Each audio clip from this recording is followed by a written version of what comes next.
Like, I don't remember like how the Judge thing became, but once we had the idea in place that we were going to record this record and give it away inside the Schism fanzine, I was like oblivious to anything else around me. I was so fucking consumed with Judge and what it was going to be. I mean, I was so on fire because I just thought I came up with the coolest idea. It was like that scene was the family that I was looking for. Like, I fit in with a group of people who didn't fit in anyway, you know? But together, we were whole.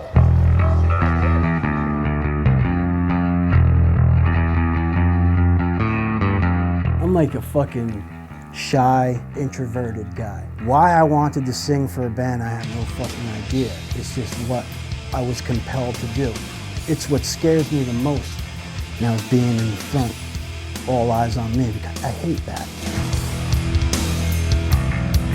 I feel it coming on, beating sorrows of days gone wrong. It's show's over and I'll hang my head. Don't think of all the tears of brotherhood and things we say. What it meant. The reason I started Judge was like a full-on like lashing out at something I was pissed off about. At the time, I was playing drums in Youth of Today, and I'm hearing all these people trying to tear Youth of Today down, and it was so off fucking base. I mean, you ain't gonna find nicer people than John Purcell and fucking Ray Cappo. I mean, I was angry about it, man, to the point where I got like the high road isn't working anymore. You know, let's get dirty a little bit. Mike actually approached me. He said, you know, I'm thinking about doing this band. You know, I really want to do it. I've been writing lyrics. I want to make it kind of like Oi, and I want to make it kind of dark and tough. And that's when the whole kind of like brainstorming of Judge happened. And it was sort of a very kind of disheartening time in our life. Straight edge was kind of on its way out. I will say this, me and Mike were very serious about straight edge. I think Judge was really born out of this kind of like disheartened sort of dark place, which we were actually in at the time, especially Mike.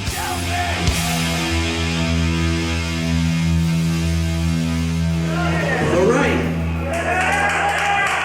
It's been a long fucking time. I've seen a lot of good people turn bad, and I've seen a lot of good people get stepped on. But not anymore.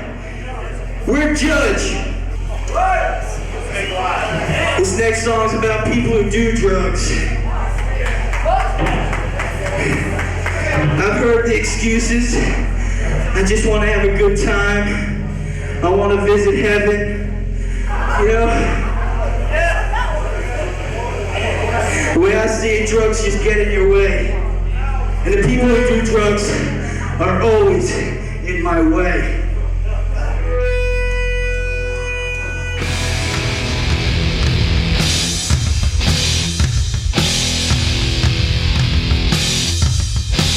I make this band that's gonna be like the total opposite of what Youth of Today was. It's gonna be this militant, nasty fucking band, like in your face. Everything that they accused Youth of Today of being, I was gonna be.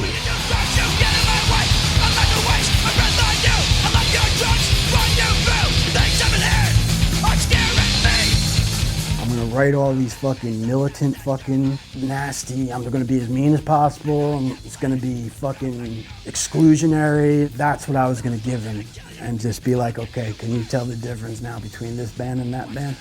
He was very super passionate and serious about doing these bands. He had a notebook, lyrics. I mean, he was writing every day. He was like super into it. Now that I know I'm gonna make this fucking band, I just wanna like fucking bleed on the fucking paper. Just, I'm not gonna hide anything, you know? He wanted to sing. And if you know Mike, he's a very shy, reserved guy. And I couldn't for the life of me picture him singing in a band.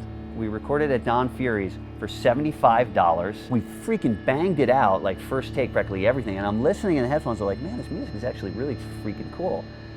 And so Don Fury sends Mike in to do the vocals, and Fed Up is the first song.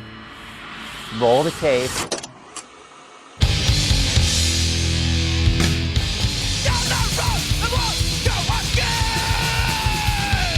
I was friggin' blown away. Like, he opened his mouth, there's like this freaking lion's roar like comes out of his mouth, and he pretty much sang Fed Up like first take.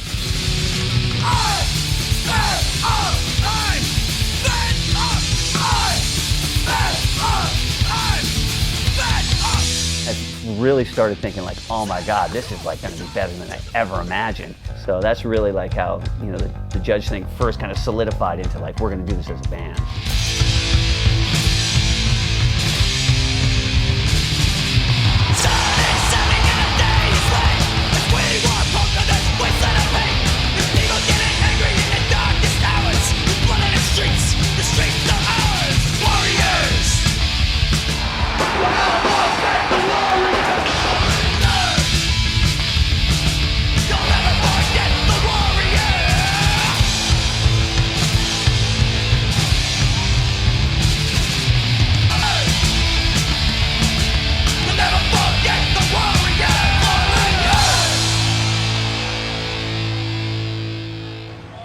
I remember it must have been like 88.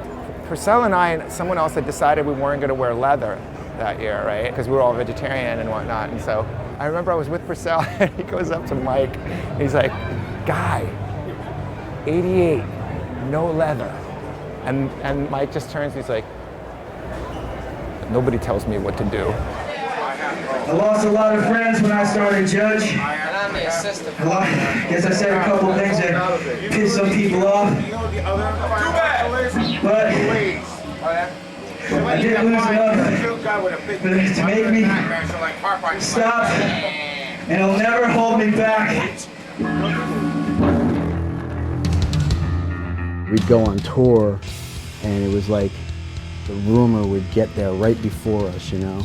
And it would get there, but it was like this big. And then at the next spot, the rumor was here yesterday, but it was this big, you know? And then by the time you get to the West Coast, it's like full blown, like the stories were just out of fucking control. The most common one was I was this, you know, militant straight edge guy who just wanted to kill drug dealers. And no, but I wish it was that simple, you know? Being in California and fucking, the phone rang and they actually asked for Mike Judge. And they're like filling us in that the Klan is gonna have a rally and that, you know, the Hammerskins will be there and they're gonna fucking like protest Judge and whatnot. So, you know, when Mike Judge gets here, he can like just take care of all that. You know, and it's like, okay, I'll let Mike Judge know. You know, like, who fucking calls up and fucking goes, yeah, can you get Mike Judge down here? The Klan is rallying. Like, what the fuck am I gonna do, you know? Like, it was just like that all the fucking time. Like, seriously, like I was a comic book fucking guy who was just fucking gonna come in and fucking, here I am to save the fucking day. You know, I couldn't even save myself, man. I was trying to tell you all, you just didn't listen. You know? One's called I've Lost. The straight edge scene itself didn't have a lot of violence in it. Most of the kids were into this kind of like more positive music. When Judge came around, that completely changed. Things were just fucking violent. Like, we just attracted it, you know, because I guess I wanted it, and now I'm seeing what, you know.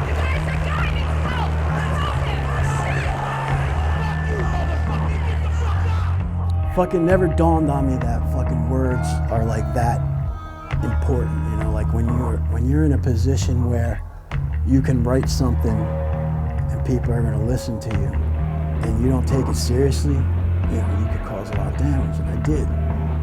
They wanted an excuse to fucking hurt somebody, and I was their excuse.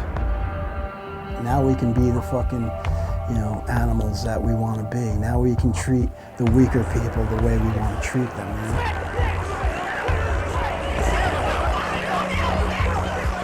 Bringing It Down record, I mean, I couldn't be like more honest. And I tried to like explain myself and just say, listen, I'm just a reactionary guy, you know? So you can stop with the hard edge and shit and fucking these straight edge gangs. Those were just the words of, you know, this fucked up guy, you know? No matter how fucking hard I screamed, they were always like going back to that first reference point, the first thing they heard. You know, and I could never break that. They still wanted the fucking straight edge revenge, you know? There's nothing worse than having your own words like spit back in your face, you know? And you want to get pissed off, but then you fucking realize that you're the one who fucking did it, you know? You came up with the idea, stupid, you know? There was just no making up for it, man. That's why the band blew up. We were doing a tour, and by the time we got to Florida, I was just shot. I was out of it, man. I just couldn't take it anymore.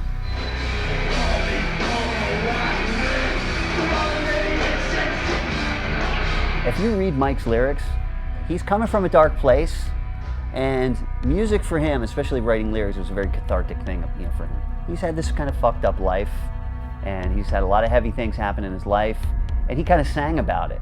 So kids that had fucked up lives could relate to it. So we would play a show, and it would not just be straight edge kids, it'd be skinheads, you know, because, you know, Mike looked like a skinhead.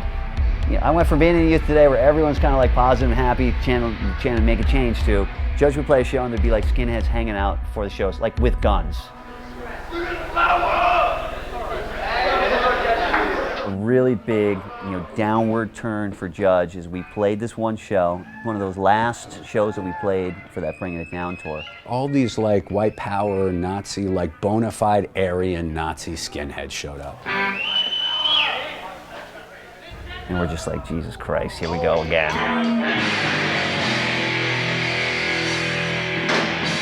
Some guy wandered into the show. It wasn't even a hardcore kid, he just kind of wandered into the show, kind of near the pit, and all these skinheads started to pound him, like these racist skinheads. These were the guys who were up front singing every word, and a black guy comes in, and now they're freaking, you know, beating him down. So these are like our fans. Since when does 6 guys on one old guy prove anything, man?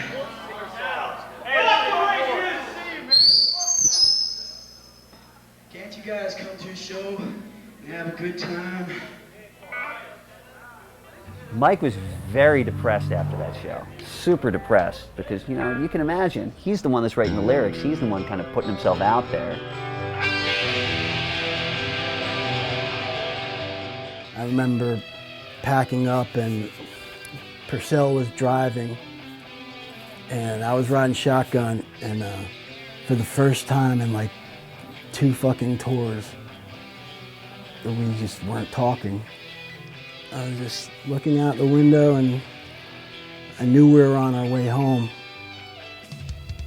I think finally I just said, when we get home, I think I'm gonna quit. He just said something like, I think it might be that time or something like that. And that was it. I didn't talk to those guys for quite a long time. I didn't hear from them for a while. And that was just the end of it.